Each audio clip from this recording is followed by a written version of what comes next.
हमारे बड़े बुजुर्ग आज भी हमें कहते हैं कि तुम्हारी फ्यूचर डिवाइन ने ऑलरेडी लिख दिया है। चाहे तुम जो भी करो, तुम अपनी डेस्टिनी यानी कि तुम्हारी फ्यूचर को चेंज नहीं कर सकते, क्योंकि वो गॉड ने ऑलरेडी लिख दिया है। और यही बात को समझकर, अपने बड़े बुजुर्गों को रेस्पेक्ट करके, उनके बात को मानकर आप मेहनत करना छोड़ देते हैं। अगर आप घर में बैठ के चुपचाप आप यही सोचते रहते दिन भर कि काश मेरी लाइफ में कोई चमत्कार हो जाए और मेरे पास करोड़ों रुपए आ जाए, कहीं ना कहीं आपकी बुजुर्गों की बात मानकर आप ये सोच भी छोड़ देते हैं, यानी कि आप अपने पॉजिटिव थॉट को नेगेटिव थॉट में शिफ्ट कर देते हैं। अगर ये सिनेरियो आपके लाइफ में भी चल रहा है तो ये वीडियो डेफिनेटली आप लोगों के लिए है।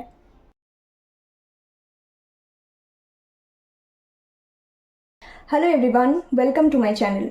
ये है हमारा second episode karma and destiny concept के ऊपर।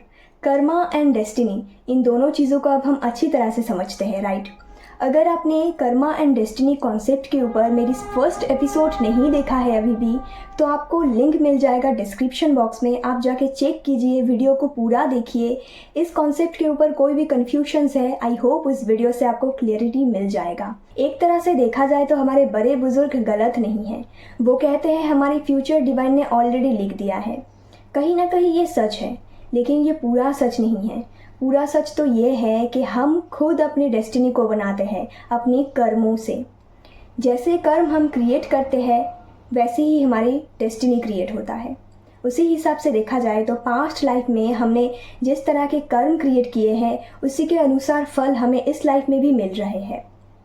तो उस हिसाब से अगर देखा जाए तो कुछ पार्ट्स हमारे डेस्टिनी के ऑलरेडी लिखा गया है हमारे कर्मों के अनुसार, जो हमारे डिवाइन ने ऑलरेडी लिख दिया है। लेकिन प्रेजेंट लाइफ में, इस लाइफ में हम खुद अपने डेस्टिनी को बना रहे हैं। अगर आप चाहें तो अपनी प्रेजेंट कर्मों से, प्रेजेंट एक्शन से आप किसी भी वक्त अपनी फ्यूचर को बदल सकते हैं। जी, ये पॉसिबल है। काफ़ी लोगों को ये लगता है कि ये कैसे पॉसिबल हो सकता है, मेरा फ्यूचर तो गॉड ने लिखा है, मैं मेरे फ्यूचर को बदल सकती हूँ। लेकिन यही सच्चाई है। जब आप कोई भी कर्म क्रिएट करते हैं तो उस कर्म को क्रिएट करने से पहले आपके दिमाग में दो ख्याल आता है। एक तो क्या मैं इस काम को करूं, दूसरा शायद ना करूं तो ही अच्छा है, होता है, राइट? तो ये जो दो ख्याल आता है, एक होता है आपके हायर सेल्फ के तरफ से एक मैसेज, यानी कि आपकी इंट्यूशन, जिसे नॉर्मल लैंग्वेज में हम कह सकते हैं कि गट फीलिंग। और एक होता है आपका नेगेटिव थॉट, यानी कि आपकी ईगो आपको ये समझाता है कि आप ये चीज़ नहीं कर सकते, आपकी मेहनत बेकार है। ये सारी चीज़ें, जब नेगेटिव कोई भी सोच जब आपके दिमाग में आता है, तो वो होता है आपका ईगो। आपकी ईगो आपको वो चीज़ कभी नहीं करने देगा जो आप करना चाहते हैं। यानी कि कोई भी पॉजिटिव काम जब आप करना चाहते हैं तो वो आपका ईगो करने नहीं देगा। इसीलिए आपको हमेशा दो ख्याल आता है, एक पॉजिटिव और एक नेगेटिव। अब हम इस चीज़ को अच्छे से समझने के लिए एक एग्जाम्पल के थ्रू समझते हैं। आपको ये ज़रूर पता होगा, जब कृष्ण भगवान महाभारत युद्ध में अर्जुन को गाइड कर रहे थे, तब अर्जुन के दिमाग में काफ़ी सारे सवाल चल रहे थे। क्या युद्ध करना चाहिए या फिर नहीं करना चाहिए? तब कृष्ण भगवान ने उनको अच्छे से समझाया और उनको ट्रूथ याद दिलाया। यानी कि उनको ये पता चला था कृष्ण भगवान से कि हम जो एक्शंस लेते हैं ये हमारा बॉडी ले रहा होता है, ना कि हमारी सोल। जो हमारा सच्चाई है वो हमारा सोल है, हमारी आत्मा है। जो ये बॉडी हमें डिवाइन की तरफ से एक गिफ्ट मिला है, इसका रिस्पॉन्सिबिलिटी यही है कि तुम्हें हर एक काम को फुल पैशन के साथ, फुल डेडिकेशन के साथ करना है। क्योंकि तुम्हारी बॉडी का रिस्पॉन्सिबिलिटी, तुम्हारी बॉडी का ड्यूटी यही है, तुम्हें हर एक काम को अंजाम देना है। जब ये चीज़ अर्जुन समझते हैं तो उनके दिमाग में यही चीज़ चलता है कि हाँ, मुझे इस युद्ध को करना है। लेकिन दूसरे ओर अर्जुन के दिमाग में ये भी चल रहा था, क्या मुझे इस युद्ध को करना चाहिए? क्योंकि कहीं ना कहीं इस युद्ध से मेरी फैमिली को ही हानि पहुँचेगा। उनके ऊपर उनके माया यानी कि उनके ईगो हावी हो रहे थे।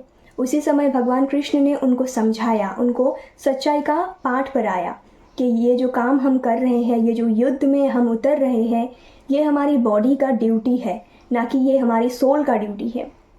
और इस बात को समझने के बाद अर्जुन युद्ध में आते हैं।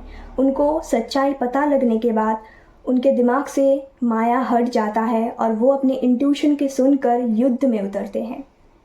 अब आप ही बताइए, अगर उस समय अर्जुन के ऊपर उनके माया हावी हो रहे थे और अगर भगवान कृष्ण ने उनको अच्छे से नहीं समझाया होता, उनको ट्रूथ नहीं याद दिलाया होता, तो क्या वो युद्ध में उतरते?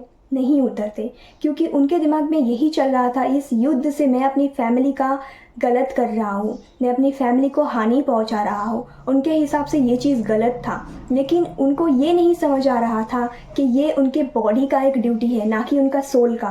और हम सबका सच्चाई यही है कि हम इस अर्थ में आए हैं अपनी बॉडी का ड्यूटी निभाने, जो हमारा धर्म है उस धर्म का पालन करने, ना कि हमारी जो सोल है, ये सोल हमारा ट्रुथ है, हमारी सच्चाई है।